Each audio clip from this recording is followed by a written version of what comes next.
அஸ்ஸலாமு அலைக்கும் எவ்ரிவான், எல்லோரும் எப்படி இருக்கிறீங்க? ஸோ இன்றைக்கி ஒரு பேச்சுலர் ரெசிபி தான் பார்க்க போகிறோம். மட்டன் கறி எப்படி சிம்பிளாக ஈஸியாக பண்ணலான்னு பார்க்கலாம்.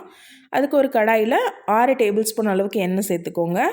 ஒரு அரை ஸ்பூன் அளவுக்கு சோம்பு, அப்புறம் 6 வரமிளகா, இதெல்லாம் நல்லா பொரியணும். பொரிஞ்சதுக்கப்புறம் இதில் சின்ன வெங்காயம் ஆட் பண்ணிக்கோங்க. சின்ன வெங்காயம் ஒரு 200 கிராம் சேர்த்துருக்கேன். சப்போஸ் சின்ன வெங்காயம் உங்கள்கிட்ட இல்லை அப்படின்னா ஒரு 3 to 4 பெரிய வெங்காயம் வந்து சேர்த்துக்கோங்க.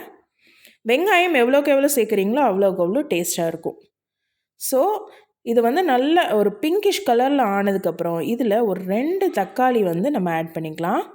தக்காளி வந்து இதில் நல்லா குக் ஆகணும், அதாவது நல்ல சாஃப்டாக குக் ஆகணும். அந்த ஸ்கின்லேருந்து அந்த பல்பெல்லாம் வெளியில் வர வரைக்கும் குக் பண்ணணும். ஸோ இதை வந்து ஒரு 5 மினிட்ஸ் மூடி போட்டு வேக வச்சுட்டு இப்போது நல்லா மிக்ஸ் பண்ணி பார்த்தீங்கன்னா நல்லா மேஷ் ஆகிருக்கும் பாருங்கள்.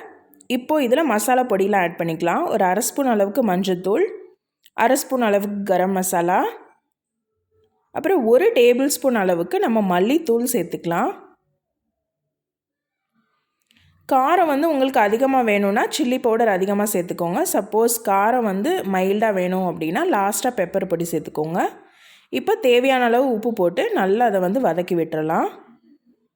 இப்போது ஓரளவு ஒரு 2 மினிட்ஸ் குக் பண்ணதுக்கப்புறம் வேக வச்ச மட்டன் ஆட் பண்ணிக்கலாம். இந்த மட்டன் வேக வைக்கிறதுல இஞ்சி பூண்டு விழுது, மஞ்சத்தூள், உப்பு, அப்புறம் கொஞ்சம் சீரகத்தூள், கொஞ்சம் பெப்பர் தூள், இது மட்டும்தான் போட்டிருக்கேன். போட்டு நல்லா வேக வச்சு எடுத்துக்கோங்க. கொஞ்சம் தண்ணி ஆட் பண்ணிக்கலாம். இப்போது நம்மளோட சிம்பிளான மட்டன் கறி வந்து பேசிக்காக ரெடி ஆயிடுச்சு. இப்போ இதில் வந்து எண்ணெய் பிரிஞ்சு வரணும். ஸோ இதை நல்லா மிக்ஸ் பண்ணி விட்டுட்டு ஒரு 10 நிமிஷம் அந்த ஆயிலெலாம் செப்பரேட் ஆகிற வரைக்கும் குக் பண்ணுங்கள். இப்போ பாருங்கள், நல்லா அந்த சைட்லலாம் ஆயில் பிரிஞ்சு வந்துடுச்சு.